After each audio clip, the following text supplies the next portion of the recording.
Gunsmoke, brought to you tonight by Plymouth, with an invitation for you to visit a Plymouth dealer's tomorrow. Meet the new Plymouth and enter the big $25,000 contest.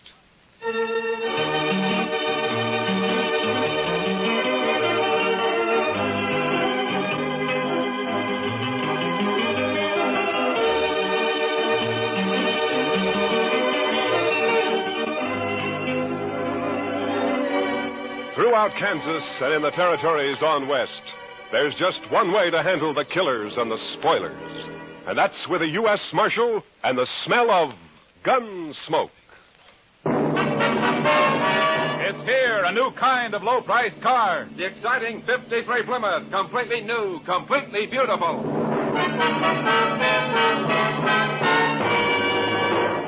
Yes, it's the new Plymouth for 1953. The first truly balanced car in the low-priced field. More glamorous lines, more powerful engine, more luxurious comfort. What a beauty. The new 53 Plymouth is lower to the road with a lot lower look. New color schemes and two-tone color harmonies available in all models. How does she travel? Man, Plymouth puts out the best ride in the business. Smooth as sailing, even in the back seat. And the Plymouth engine's been stepped up to 100 horsepower for pickup with plenty of flash. Visibility?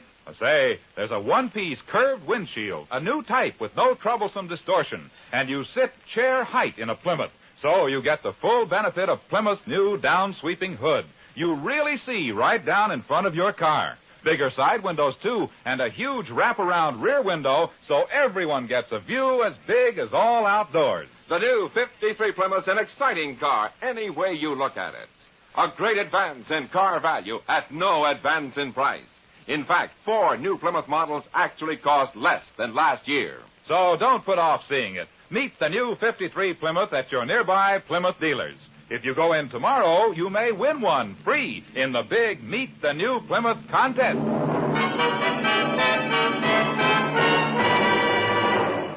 And now, Gunsmoke, starring William Conrad.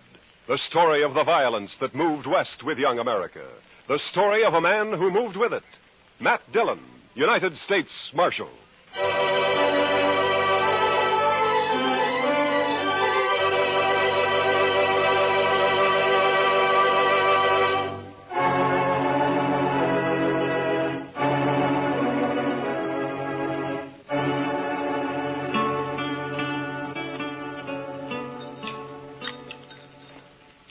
The cook sure must have had a bad night, Mr. Dillon. Well, how do you figure that, Chester? Well, sir, I never saw so much chili pepper on a couple of poor eggs. He must figure everybody's got a hangover this morning. Almost everybody usually has of a Sunday around here. Well, now, I clean forgot all about it being Sunday. No. So that's why Jim Cobbett's all dressed up over there, huh? First time I've ever seen him with his hair combed in. Well, haven't you heard about Jim, Chester? He's going to get married. He's got his wife-to-be coming in on the train from back east today. Jim Cobbett? Yeah. Well, now, what sort of a woman would that be, Mr. Dillon, who'd come clear to Dodge City to marry a fellow like Jim? No, Jim's a good man, Chester. It's just that, well, living out on that homestead of his year after year has made him grow a little off-center, so... Loneliness will do that to a man sometimes. Morning, Marshal. Chester. Morning, Hank. Well, what do you think of that old goat Jim Cobbett getting himself hitched? It's a fine thing, I'd say. Well, Jim's no older than you are, Hank Luz. Older, maybe. A lot less respectable. Now you're talking your usual nonsense, Hank. Am I, Marshal? What about Jim's first wife who disappeared off of that place he had up north on Hackberry Creek? Just plain disappeared, she did. Jim never explained that. And nobody ever saw her again, either. Oh, you're worse than an old woman with your gossip, Hank. Jim's never done anything to you, Hank. Nothing except stake his homestead on the only spring south of the Smoky that didn't dry up. Cheated me out of it, that's what. He filed his claim 2 weeks before you did, Hank, and everybody knows it. Sneaked into town, that's what he did. Sneaked into town, behind my back. Still telling your lies, ain't you, Hank Luz? Now, you keep away from me, Jim. Keep away. I've never bothered you, Hank. But I hear you talking around Lila. When she gets here, I'll hurt you. I'll hurt you bad. What is it you want to hide from her, Jim? Maybe that business about your first wife? All right, don't touch that gun, Hank. Not a move. You arrest him, Marshal. You saw it. Get up. Put him in jail now. I didn't touch him. Shut up. Now, you're just lucky you weren't killed. Now, you get out of here and stay away from Jim. It's his wedding day, and if I find you bothering him again, I'll throw you in jail. Now, go on, move. Fine all we got around here, man. Get up and happen. Sorry to make trouble, Marshal, but I won't hold for his making that talk around Lila. Oh, forget it, Jim. Just keep clear of him for a while. What time's the wedding? Well, about 3 o'clock. At least that's when the preacher said he'd come down. It'll be at the church, won't it, Jim? Well, no. The preacher thought maybe it'd be better to do it somewhere else. It's because of... Yeah, sure, Jim. Dodge City House would be a fine place, wouldn't it? That's just what I'd planned, Marshal. I brought a jug of corn in with me in case anyone came around, maybe. Jim, I wouldn't miss it for the world. I'm going to be there for sure. Yeah, me too, Jim. I certainly do enjoy a wedding. I never got married myself, but I sure do like to watch. See you later, Jim. Sure, Marshal. We'll be there, Jim. Bye.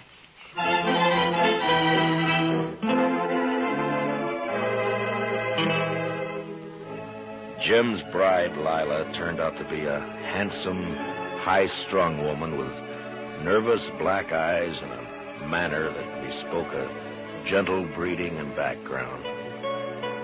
I watched her, and I wondered how she'd ever make out in this crude, raw country she'd chosen to come to. It was never mentioned how she and Jim had got together, but the few friends who gathered for the wedding didn't care. We were all pleased that Jim finally had a wife to break the loneliness that he'd set upon himself for so long. And after the brief ceremony at the Dodge City House, we told him so. Well, it's about time, Jim. If you don't mind my saying so, ma'am, you should have filed on him long ago. Why, yes. I mean, of course. Open the jug on the table there, Si. It's good corn. Well, thank you, Jim. My throat is a mite dusty. Help yourselves to the liquor, boys. Thank you. Well, congratulations, Jim. And Miss Cobbett, my best wishes to you, ma'am. Thank you, Marshal Dillon. Now, you make Jim bring you to town and see us once in a while. He never came in much when he was alone out there. Oh, I'm sure he will, Marshal. I sure hope so, ma'am. Help yourself to the jug there, Chester. Well, thank you, Jim. If I can get it away from Si long enough, I will. You stay in here tonight, Jim? Well, no, Marshal. I brought the wagon on account of Lila here, and it's a slow way of traveling. Take a day and a half at best. But where will we sleep tonight, Jim? Oh, I've got some blankets, Lila. We'll be fine. You mean out on the prairie? Well, sure. We'll bed down in the wagon if you're afraid of snakes. Oh, snakes can't get to you if you're in the wagon, ma'am. But what about everything else? Indians. No Indians have been seen around here for months, I know. Oh, no, you're wrong, Jim. A man from Walnut Creek told me he run into some Pawnees a couple weeks ago. Only about a dozen, though. Pawnees? Well, they didn't bother him, did they, Si? No, they didn't, Marshal. Yeah, you see, Lila? Well, they didn't bother him because he saw him first. He hid himself under a bank in the creek. Are there many Indians around? Oh, no, very few, ma'am. Well, the Army's been after him pretty steady ever since them Crows raided the Gillette place. The Indians been making themselves scarce last few months. What happened at the Gillette place? They had a little trouble, that's all, Lila. Little trouble. They killed Bob and rode off with Mrs. Gillette and the child, that's all. Oh, no. Si, why don't you go get yourself another drink, huh? Yeah, well, I was just thinking about doing that. Well, now, I suppose it'll be easier than Mrs. Gillette once she learns to talk Crow, but still, it's a hard life on a white woman, suddenly being made a squaw. Oh. The jug's almost empty, Si. You better hurry, huh? By golly, hey, fellers, I got another swatter coming up. Liquor's working on the side, Lila. Don't pay no mind. Jim, is it true what he said about that poor woman? Now, Lila, don't you fret about that. Is it true? I want to know, Jim. Yes. Jim, if you stayed in Dodge City tonight, well, you could start out before dawn tomorrow, and maybe it'd... No, Marshal. Jim thinks it's best we leave tonight. There's nothing to fear, Lila, but if you'd rather stay, we can... No. We'll go, Jim. If you'll excuse me, I'll go change into something more suitable. Goodbye, Marshal. Goodbye, ma'am. We'll see you in Dodge City real soon, I hope. Of course. I'll be down shortly, Jim.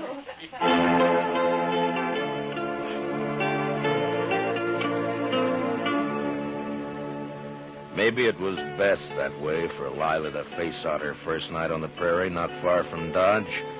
Nothing would bother him that close to town, and it'd make it easier for her on the next night. And they left. And that's all we heard about them for, a month or so. Dodge City was fairly quiet, except for 1 week when a Texas herd arrived.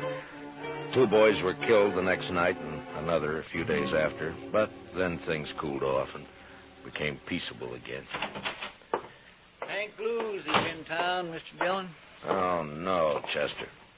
Well, there ought to be a law against it, that's all. He said he was coming here to see you in a few minutes. Look, you talk to him, Chester. I think I'll go upstairs and pick on the doc for a while. Oh, he doesn't want to see me, Mr. Dillon. I'll send him up when he comes.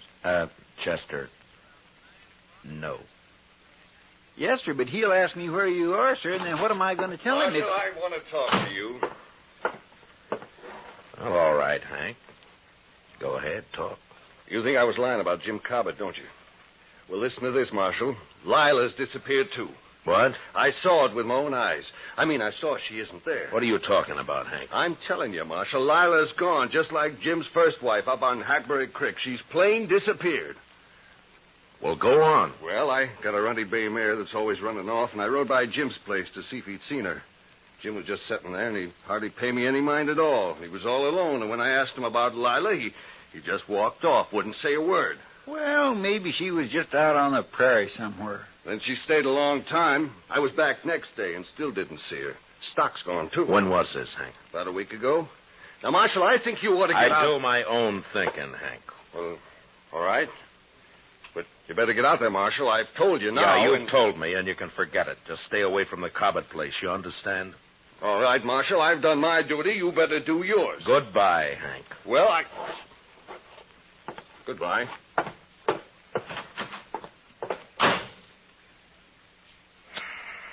What are you going to do, Mr. Dillon? Only thing we can do, Chester. Go saddle our horses, will you? I got some things to clean up around here. Yes, Mr. Dillon.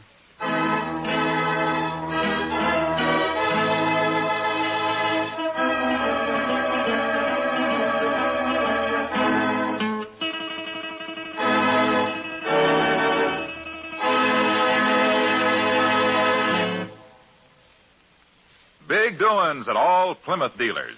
Tomorrow, go in and meet the new Plymouth, the new kind of low-priced car. And enter the big $25,000 Meet the New Plymouth contest.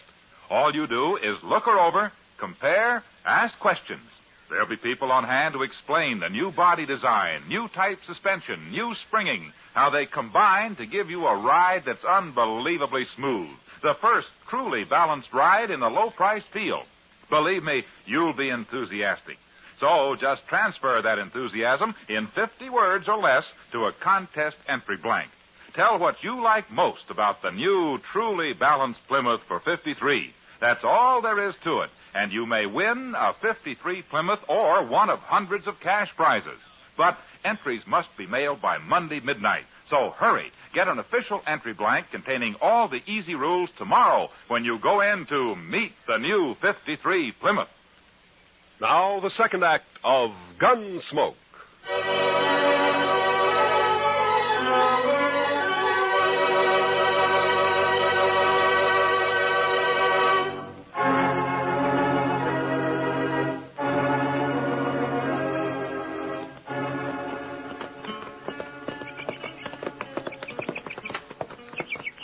Sure looks quiet around here, Mr. Dillon. Yeah. Yeah, come on. They're probably inside. You think Lila's here, don't you, sir? I will soon find out, Chester.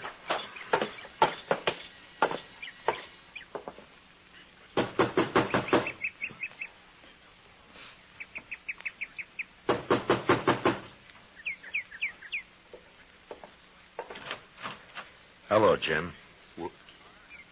Hello, Marshal. Chester? Hello, Jim. Come in.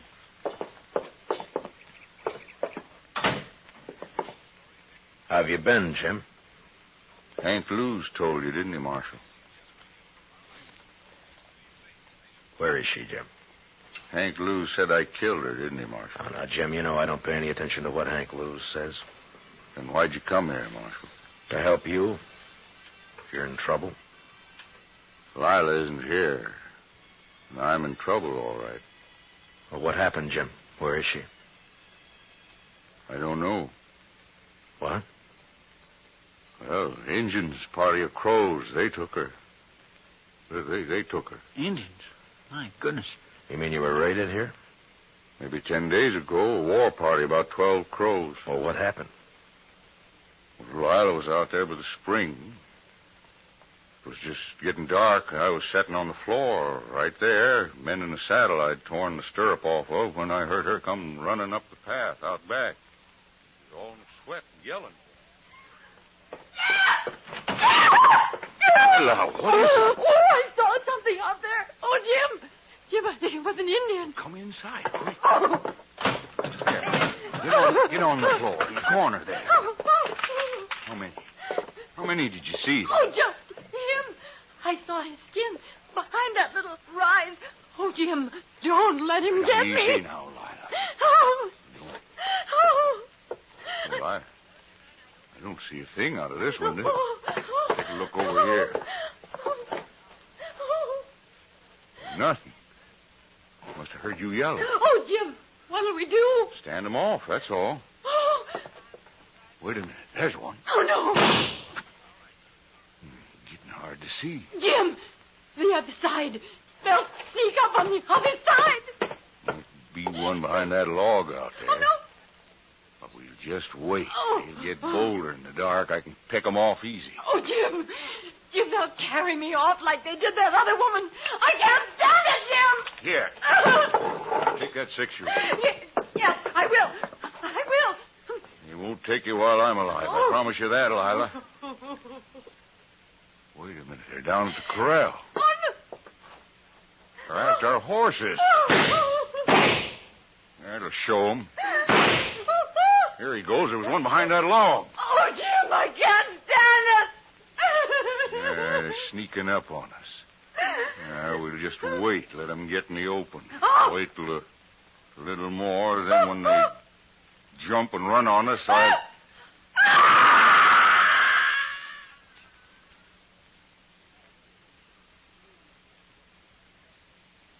Oh. Go on, Jim. What happened then? Yeah. What'd they do when they rushed you? Well, one of them must have got in the window behind me. When Lila screamed, I was knocked out, and when I come to, the engine was gone. Lila was gone, too. Were you shot, Jim, or what? No. The engine must have got behind me somehow and clubbed me, that's all. Did you try to follow him? How could I, Marshal? They run off. The horses stole them. Yeah, I see. Anyway, I was out a long time. There wasn't a sign of anybody when I come to. Well, they could be in the Rocky Mountains by now. We'd never find them. I'll report this to Colonel Jenkins at Fort Dodge, and he can spread the word through the Army post. Thanks, Marshal. I'm sorry, Jim. But I guess that's all I can do for you. Sure, Marshal. Come on, Chester. Let's take a look around outside and then get back to Dodge City. Yes, sir. So long, Jim. I sure am sorry it happened. So long.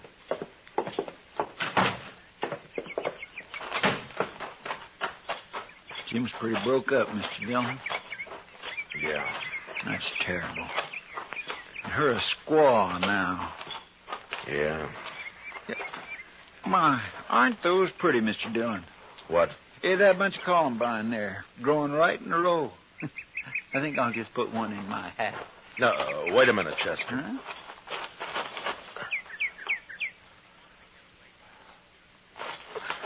I wouldn't pick them, Chester. They're too pretty to pick, huh? Well, all right, sir. Jim's stock is gone, all right. Mm-hmm.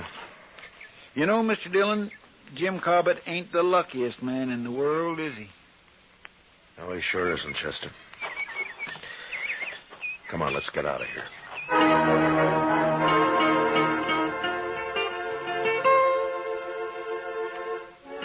It was the the day after we got back to Dodge City that the trouble started, as I expected it would. Chester spread the story about the Indians kidnapping Lila Cobbett, and it wasn't long before some of the men began to question it. And a group of them, headed, of course, by Hank Lewis, came to see me. Marshal, we want to know when you're going to arrest him. Hank, it'd be better if you'd let somebody else do the talking. Your record against Jim Cobbett's pretty strong. Marshall's right, Hank. You always did talk too much anyway. I want justice done, that's all, and I mean to get it. Oh, shut up, Hank. Marshal, Hank sort of talked us into thinking you don't aim to do anything about Jim Cobbett. Is that true? Well, what's your idea, Merritt? Go out there and arrest him and find Lila's body if you can. You think Jim murdered her, is that it? Looks that way. You sure don't believe his story, do you, Marshal? No, not all of it. Jim did her in just like his first wife, that's what. It's a sure thing Marshal no Injuns would have stolen the woman and left Jim lying there without scalping him. Injuns just being made that way. Merritt, I don't know what happened out there, but I'm going to find out. Then what are you waiting for, Marshal? The doc. The doc? What's he got to do with this? Miss Prilifew had a baby this morning. The doc was up all night, and he's sleeping today. We're going to ride out to Jim's tomorrow. Well, I don't know what you need the doc for, but we'll wait and ride out with you. You won't ride anywhere, Hank. When I need a posse, I'll ask for it. And I don't want a single man of you anywhere near the Cobbett place. Is that clear? All right, now get out of here. I got work to do.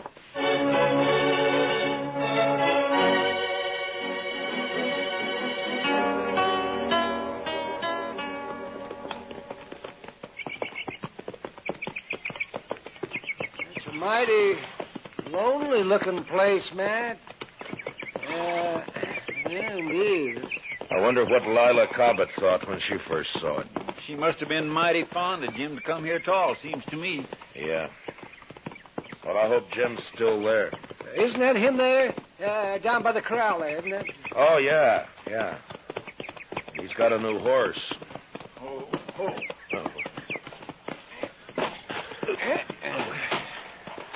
Hello, Jim. What are you doing here, Doc? I had to bring the doc, Jim, to perform a sort of autopsy. Autopsy? On Miss Cobbett. It's necessary, Jim, or I wouldn't do it. Marshal? Now, don't do it, Jim. You wouldn't have a chance. No. Take his gun, Chester. Yes, sir. All right, Jim, let's you and me go on into the house, huh? I don't imagine you want to watch this. Well, where is it, Matt? You want to tell him, Jim? Over there, under that row of columbines. Well, So, that's why you wouldn't let me pick any, Mr. Dillon. I watered the ground a lot to make it hard. It was a good job, Jim. Come on, let's go in the house. Shovels out back of the corral. I'll get it. Well, all that water and it didn't do any good.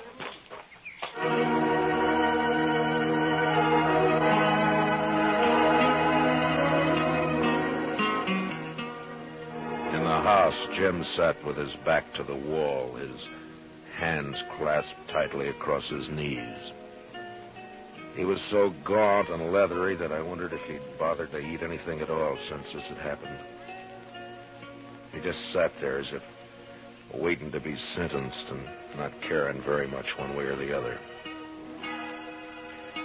Finally, Doc and Chester were finished, and they came into the house. We put her back, Jim. Right where you had her. Yeah. And it wasn't easy, Matt. Yeah, I know. But what did you find? Well, she was killed by a .45. Fired at close range. The bullet entered her head just under... Never mind, Doc.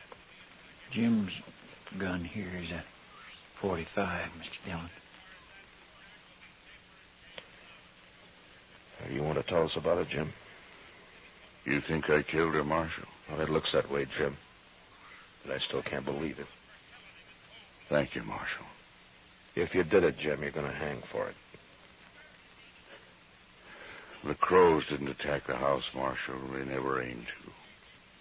They just dodged around out there, some of them, to cover for the ones that ran the stock off. They didn't want to fight, just to stalk. Yeah, it's happened before. Lila screamed and screamed. I guess she went kind of crazy. Then I heard a shot. First I thought she was shooting at the engines. Then I saw her on the floor there. I didn't care after that. They could have come right in there. They could have done anything they wanted. I didn't care. You'd given her your 6-gun, is that it? Yes. The crows didn't bother you after that? They just took the horses and left? I didn't care about them. I buried Lila out there right away.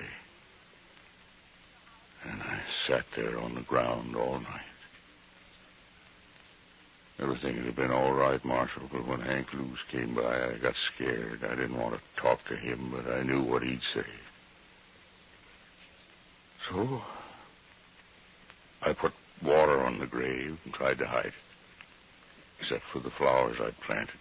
I just couldn't not have planted flowers there. He's telling the truth, Matt. Yeah, Jim isn't lying. No, sir, he certainly isn't. There's no reason I know of why Jim should stand trial. What about Hank Lewis, Mr. Dillon? He'll make trouble. The 3 of us here have heard the story and seen the evidence. Hank's talk doesn't mean a thing. I have no cause to arrest Jim. Then I can go, Marshal. Go? Go where? I don't want to live here anymore. It's like the other place up north after my first wife rode off. She just said goodbye and rode off one day. I was ashamed of that, so I never told nobody what happened. I left the place. Like I'm leaving this one. Well, you got to settle down sometime, Jim. No, I don't.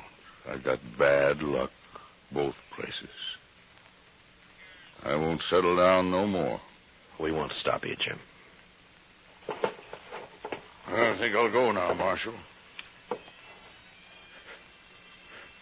I don't want to spend another night here. I'll get my things together. Yeah. We'll wait outside. Come on, Chester. Doc.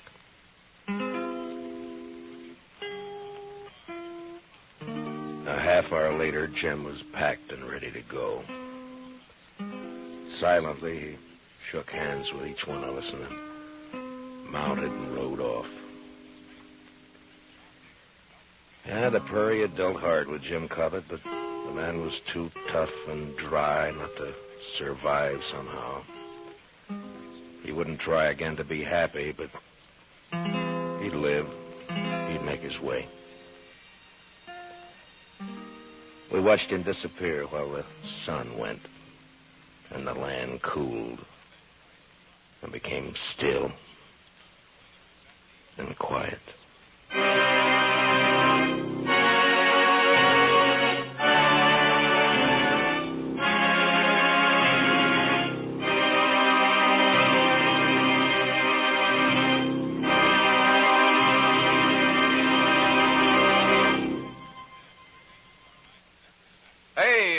The Big Plymouth contest closes Monday midnight. Your last chance to win a new 53 Plymouth free or a big cash prize. Go to your nearby Plymouth dealers tomorrow. Meet the new Plymouth. Look it over stem to stern. Ask questions. Find out all about this new kind of low-priced car. Then, on an official entry blank in 50 words or less, tell what you like most about this great new beauty. But remember, entries must be mailed by Monday midnight, so be sure to visit your Plymouth dealers tomorrow to pick up your contest entry blank and meet the new 53 Plymouth.